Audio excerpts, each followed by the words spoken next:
pretty outrageous development here. Let's throw this up there on the screen reporting from our friend David Sirota. GOP mega donor Steve Schwartzman, he's the CEO of Blackstone. At a Goldman Sachs conference, he was bragging about the profits he is making from, quote, huge increases in rent as millions are facing eviction. And if you read the full quote, it's worse, honestly. He says, quote, we're the largest owner of real estate in the private world. That asset class has boomed with huge increases in rent, almost no occupancies, rent collections from almost everyone.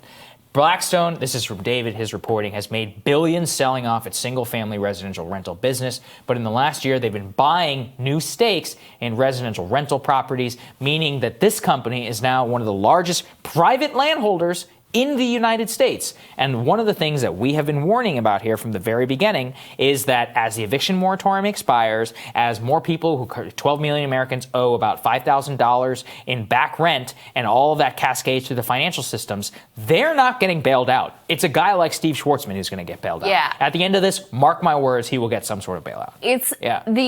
Like every word in this piece is so outrageous, I can barely handle it. He says, you always have winners and losers. Blackstone was a huge winner coming out of the global financial crisis, and I think something similar is going to happen. Great. And in fact, I mean, part of why this is so blood-boiling is because he's right.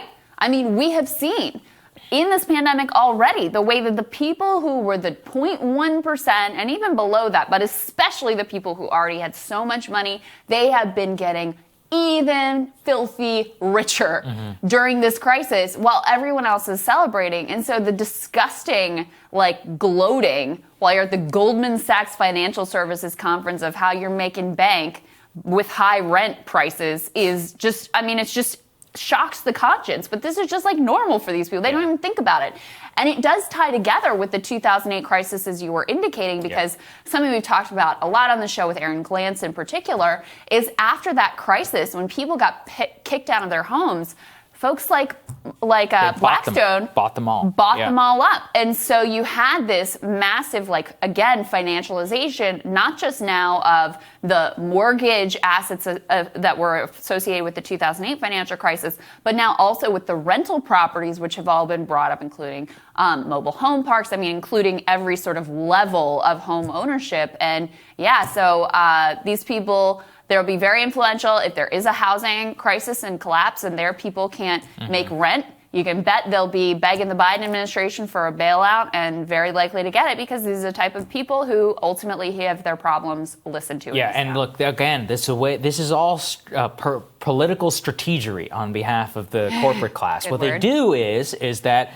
they know the headlines. You can't evict somebody during a pandemic. So you wait for the vaccine, maybe you extend that eviction moratorium, you extend it and you extend it. Then in 2 years, when everybody's moved on, the Republicans and the Democrats, then you start evicting people. You start buying their houses. You start renting them out. You start making sure you're jacking up rents, maybe and destroying them and more. And then you're like, oh, God, now I need a bailout or a tax break or something like that. And somebody says, well, we can't let these people go under. And they get cash. Meanwhile, people who needed it now get nothing. And you can look at the current state of our stimulus negotiations. There's not a lot going on.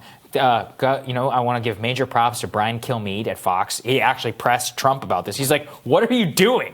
Why have you done nothing? This is his first public comments on stimulus in a long time. Let's take a listen.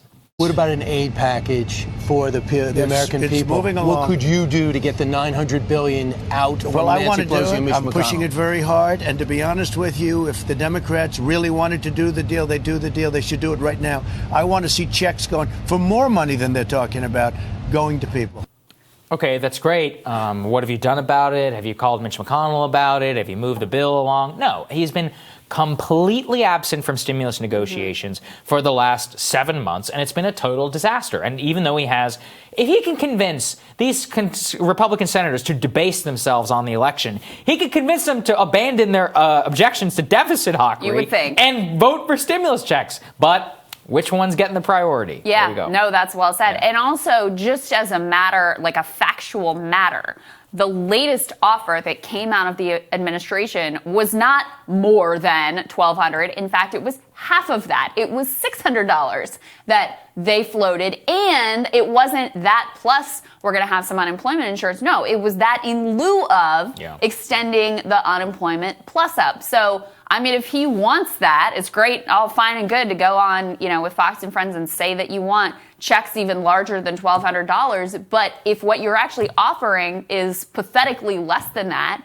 and this sort of Faustian bargain, then you're just full of it. And it's really outrageous. I mean, look, I don't think things don't look good in terms of getting any of these deals done, just so people know the lay of the land. You'll recall there was kind of this $900 billion deal that didn't have any checks in it, that seemed like maybe there was a potential for some consensus around.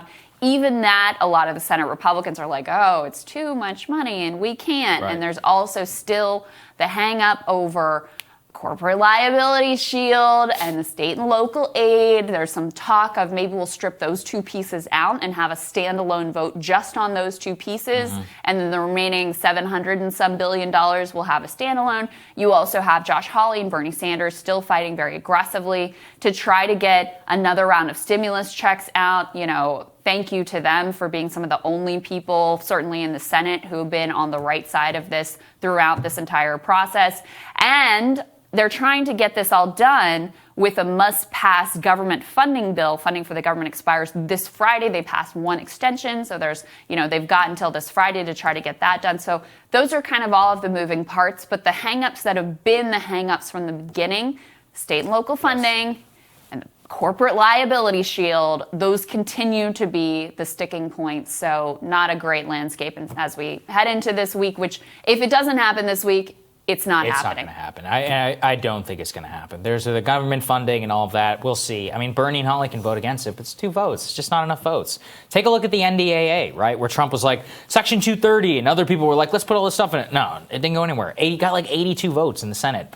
I mean, unless you really bring some real pressure to bear, it's just not going to happen. Yep, unfortunately. All right, tomorrow on Rising, Democratic strategist Jennifer Holdsworth, Senior Director of Policy at the Conservative Partnership Institute, Rachel Bovard. They'll be here for Team Rising. They're always great together. Plus, Intercept DC Bureau Chief Ryan Grimm is going to join us as well. And Wall Street Journal columnist, author, and AEI fellow Sadanand Dume. He's going to discuss the strikes that are going on in India right now. I know a lot of you have asked us to discuss, and we listen here on Rising. Remember to hit the subscribe button so you don't miss any of our videos. Don't forget to like and share as well, and we will see you all tomorrow. Have a good one, everybody.